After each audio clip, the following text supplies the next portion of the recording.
Hello, fellow travelers, and welcome to the Versus Stars podcast. All my loyal listeners, thank you for your continued support. And remember, click the subscribe button, everybody. It's an amazing episode because AJ LoCascio boards the mothership. He's the voice of Gizmo on Gremlins Secrets of the Mogwai. Come aboard as we go traversing the stars. Hello, Mr. LoCascio. Thank you so much for coming to Versus Stars podcast. Hi, thanks for having me. It's totally my pleasure. Me and my wife have been watching the new Gremlins TV show, and we're loving it. So I wanted to get you on the show as soon as possible. That's awesome. I'm so glad. So I always start off with a question of inspiration. So what inspired your love of acting, and who are your earliest influences? Wow. Earliest influences. I mean, Harrison Ford, Michael J. Fox, Robin Williams, and as far as why I started acting, I have no idea. Yeah. I mean, I do know why. As I started doing I auditioned for a Back to the Future game, and somehow got it, and that sort of started it. In addition to me just running around on the lawn with my siblings, filming us punching each other. So yeah. So, I mean, you also had a very impressive career as a voice actor. Was your goal to specialize in voice acting, or did you go for acting for live, and you just turned out to be just fantastic with voices? Well, first off, thank you. But no, I mean, none of this was planned. I'm just making this up as I go. So I went to school for film, and then I mean, a bunch of my friends kept casting me and stuff, and it was just kind of like a thing I did for fun. And then, it all goes back to the Marty McFly thing where I did that voice work for Telltale Games, and then that kind of became the beginning of my voiceover career. But I didn't have any specific goals in mind. Once I started doing voice acting, I was like, this is a lot of fun. So then that kind of uh, was snowballed into doing more. But yeah, no, I just kind of am doing whatever happens. I'm happy to be there, and it's so much fun to do voice acting that I'm like, yeah, I'll just keep doing this. This is great. So, I mean, for some of the listeners who may or may not know, you've had a career with Voltron. You voiced, I believe, Han Solo in the Lego Star Wars movies. I mean, this is a hell of a bunch of franchises you've been in that are super successful. So, does it ever become overwhelming to be part of that many franchises with those size fan bases? Yeah, it's super overwhelming. It's very intimidating. Anytime you take on take up the mantle of a legacy character like Gizmo or Han Solo or Lotor or Marty McFly, it's very, very intimidating because you're like, people are gonna hear this and compare you, and especially the more iconic it is, the more it's burned into people's brains. So with Gizmo, yes, things I was very worried about, like sounding correct. You just want people to think that's the original, or at least that's my case. Is I'm not trying to put a new spin on it. I'm just like, I'm just here to do what you've heard and make you feel that this is the original person. So, yeah, it's a lot of pressure.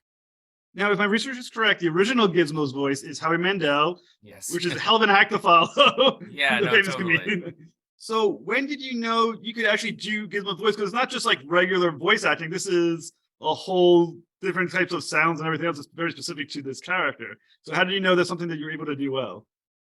I mean, I used to do it. My dad and I would kind of do a voice that was similar, sort of like the Bobby's World voice. It was like, oh, wow, it's just something we did.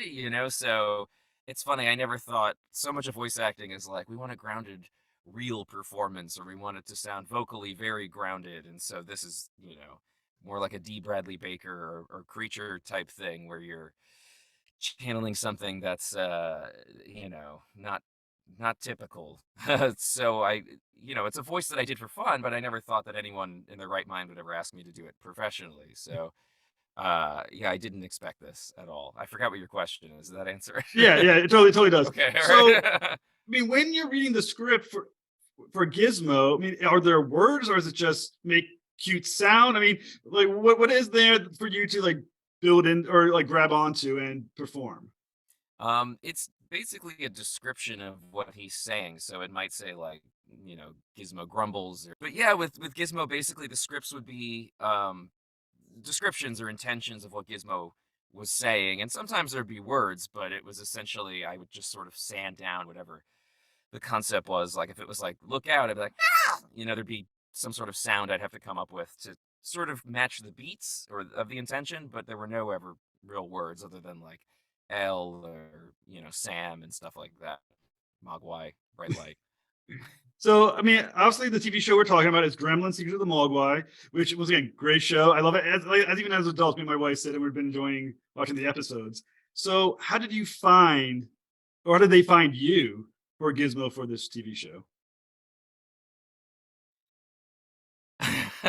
I wish they did find me. They did. It was just a random, regular audition. There was no anything attached to it. It's funny, even the executive producer, Brendan Hay, who I worked with on a previous show, I was cast before he was even on the show. So it's not like he even made the suggestion to like, oh, go check out AJ. He does this. I just did a normal audition like everyone else. I stood in line, virtually, and just did it and sent it out. And I asked Z, the other executive producer, I was like, "Why did you guys cast me?" And he was like, "Well, your audition was the one that sounded the most like Gizmo." And I was, "That's it, huh? Nothing special."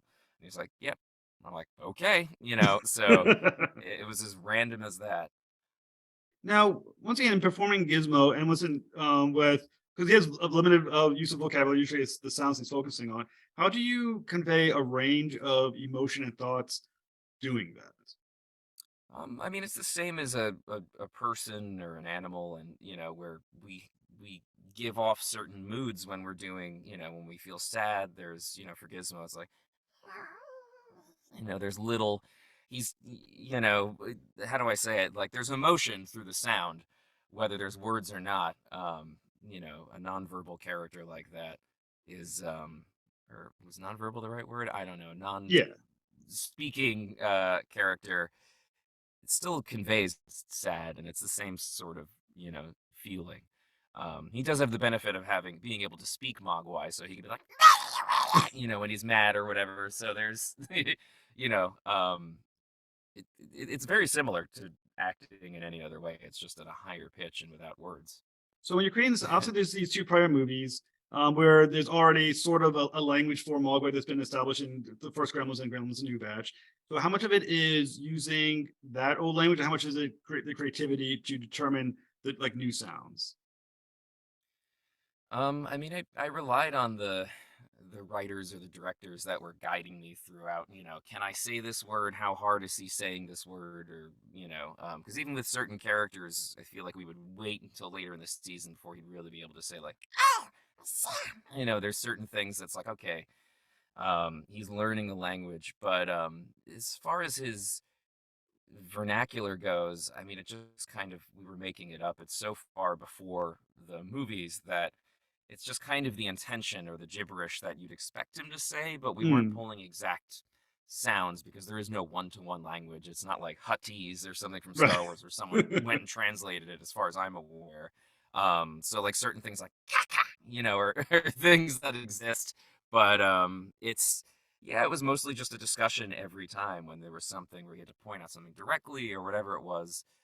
Mostly it was emotional gibberish. The interesting thing is that you're developing his language or his vocabulary as the series goes along.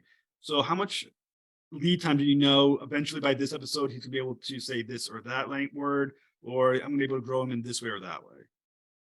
I think it's mostly a feeling, like we discussed with like Christy Reed, the voice director, or Brendan Hay, or Z, any of those guys. They would just kind of go, okay, by this point he should know this, or there was sort of a general understanding, but it wasn't, as far as I'm aware, it wasn't mapped out. It might have been, but Hmm. I think it was more just a gut sort of instinct as the show progresses. Okay, he's understood this, and and it gets a little more sophisticated, I think, as time goes on, but it never really breaks away from him just speaking his own, but speaking Mogwai.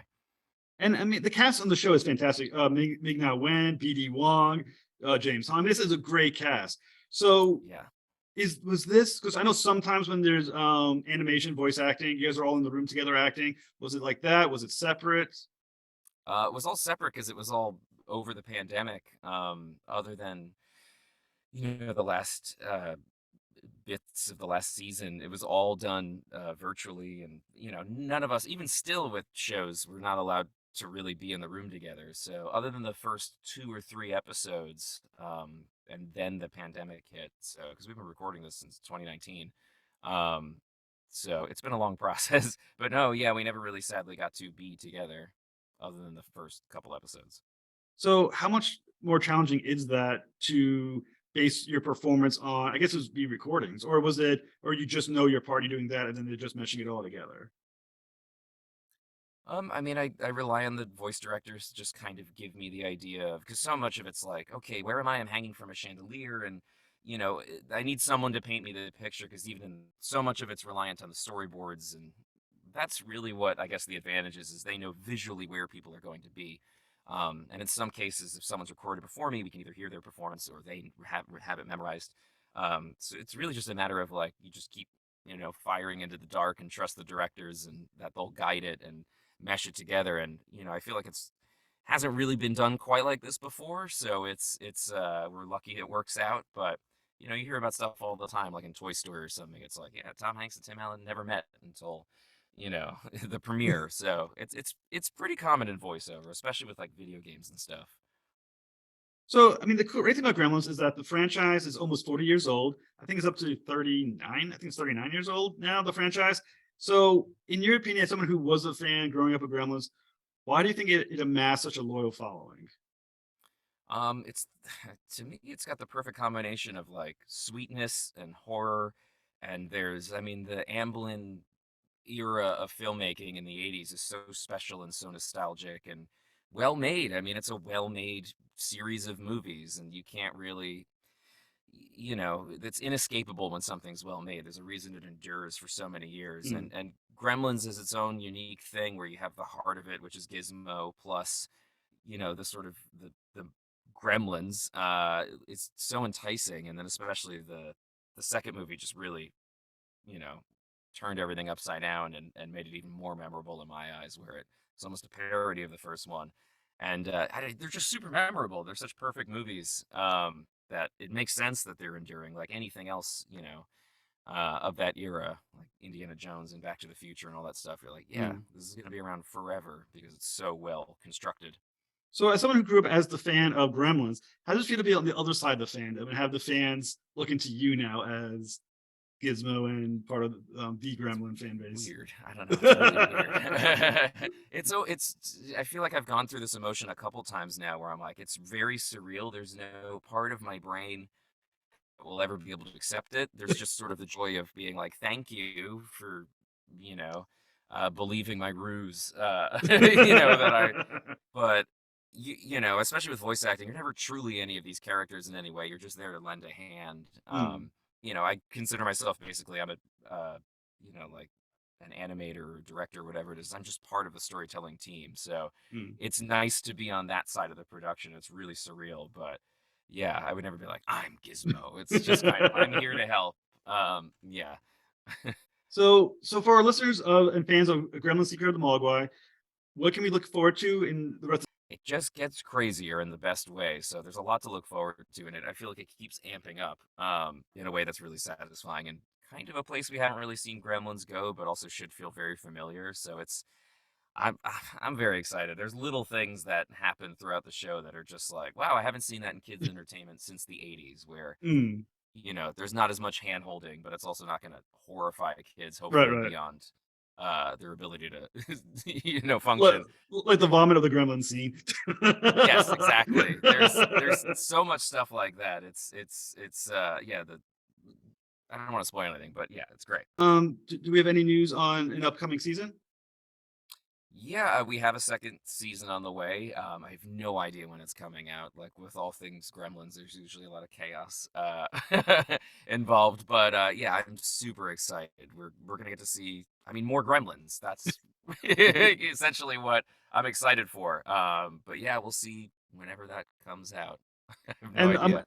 I'm sure the fans are looking forward to it as well because like me and my wife love it, and we're adults, so it's a great show. Sir, I just want to thank you so much for coming on Traversing the Stars. You've been fantastic. Thank you so much. Thank you.